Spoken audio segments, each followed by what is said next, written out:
The 50-30-20 rule explained. A simple budgeting method. Welcome back to the finance formula, where we simplify the concepts that matter most in personal finance. Whether you're just starting to budget or you're looking to refine your approach, today we've got a method that's as simple as it is effective, the 50-30-20 rule. This strategy can help you take control of your money, spend wisely, and start saving for the future. So, grab your notepad, because by the end of this video, you'll have the tools to make budgeting easier than ever. Part 1. Introduction to the 50-30-20 rule. Before we dive into the specifics, let's break down what the 50-30-20 rule actually means. It's a budgeting method that divides your after-tax income into 3 clear categories: needs, wants, and savings or debt repayment. Pretty simple, right? Here's how it works. 50% of your income goes towards your needs. These are things you must have to live, and work. 30% goes to your wants, things that are nice to have, but you can live without. 20% goes into savings or debt repayment, the money you put aside for the future or pay down what you owe. Let's look at each category in more detail and discuss how to make sure your budget is balanced.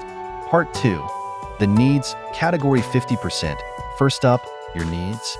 This category takes up half of your income, and it's all about your basic essentials. These include things like rent, utilities, groceries, insurance, and transportation costs. Think of it as your survival kit for living your life.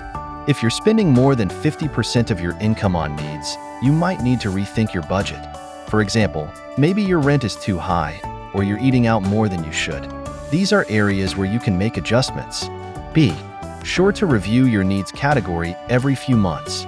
Little changes can make a big difference, especially with rent or grocery expenses. Part 3. The wants category. 30%. Next, we have wants. These are the non-essential things you enjoy spending on, like dining out, entertainment, vacations, or that latest tech gadget. This category should take up no more than 30% of your income. Now, don't get me wrong, these things are fun, but they're not necessities. They can be trimmed down when you're looking to save more. Ask yourself, do I really need this item, or do I just want it? Being mindful of this helps you avoid impulsive spending. Here's a trick to control your wants. Instead of buying the latest iPhone, consider a more affordable option. Or swap that expensive weekend getaway for a stay cat iron. The possibilities are endless. Part 4. The savings/debt repayment category. 20%. Finally, there's savings or debt repayment. This is where the magic happens. It's crucial to pay yourself first, whether that's contributing to an emergency fund, investing for retirement, or paying off high-interest debt. Putting 20% of your income into this category ensures that you're preparing for the future while reducing financial stress. If you're in debt, this part of your budget helps you focus on paying it down. It could be student loans, credit card debt, or personal loans. The goal is to make a dent in that debt, while also saving for emergencies and long-term goals, like retirement. If 20% feels like too much at first, start with a smaller percentage and increase it over time as your income grows. Even a small amount can make a big difference.